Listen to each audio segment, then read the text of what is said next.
it's Rigby the Squeak Heart. Today I'm going to be comparing Syrian hamsters and dwarf hamsters, and I'm going to be underlining both their differences and their similarities. But before we get into that, I want to show you my awesome shirt that I have today.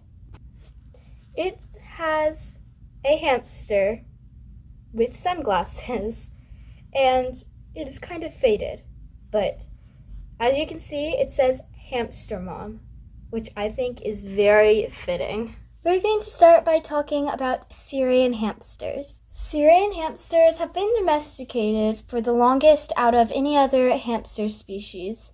They are also the largest hamster species. And does that mean that they necessarily need larger cages than dwarf hamsters? Well, it's true that individual hamsters may need different cage requirements.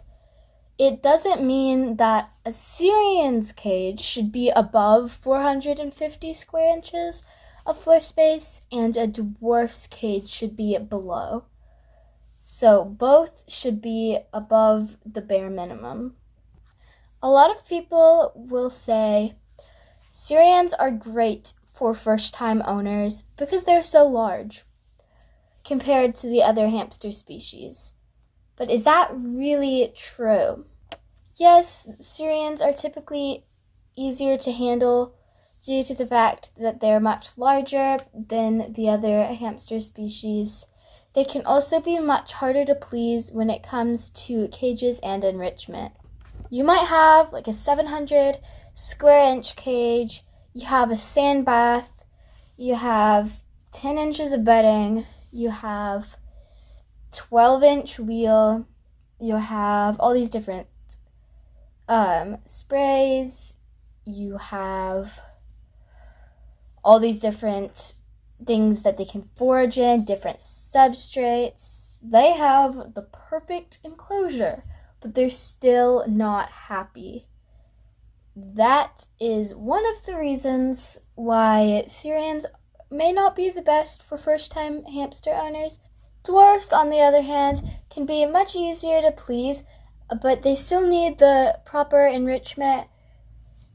And robos in particular will need a sand bath in their cage as well because they are originally from the desert, so robos will need a large sand bath. In terms of handling, Syrians are typically easier to handle because they are larger and they are typically not as fast as the other hamsters, specifically a robo. As the robos are so small, they can slip through your hands and be gone like that. Robos are best suited with a playpen or a bathtub to run in rather than free roaming. As even if your room is hamster proofed, you could still have trouble getting your hamster back into the cage, and they also might find a little crack that they can slip through that you have overlooked. In terms of their diet differences, both species are omnivores, but dwarfs in particular are prone to diabetes, so they will not need many very sugary treats such as yogurt drops, and maybe better if you offer them a piece of fresh fruit or vegetables every now and then.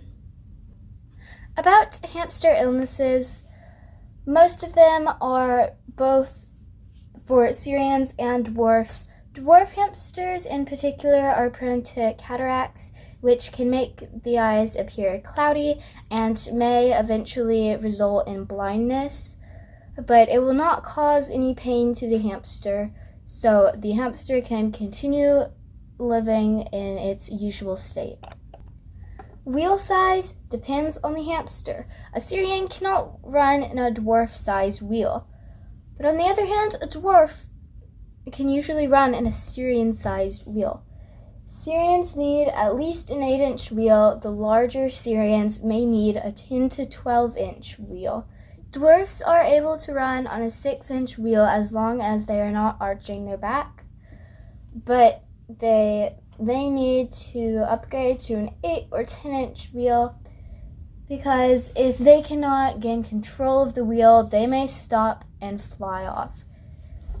I do not recommend flying saucers, especially for dwarf hamsters, as they can be harder to control than traditional hamster wheels, especially for robos. And the hamster will be running and then stop, but the flying saucer will not stop, and they will fly off. And even if your hamster has bedding, they can get hurt, so it's not funny. I feel like the biggest thing I need to stress in this video is the tiny tails hamster enclosures, the ones with all the cool tubes and accessories, the starter kits. Those aren't just made for dwarf hamsters. Nowhere on the box does it say that it's only suitable for dwarf hamsters, and that would not even be true. Dwarf hamsters need just the same amount of space as Syrians do. They usually have more energy and are more active than Syrians because they are so small. So, if you have a dwarf, then make sure he's in the same size cage that you would give a Syrian hamster.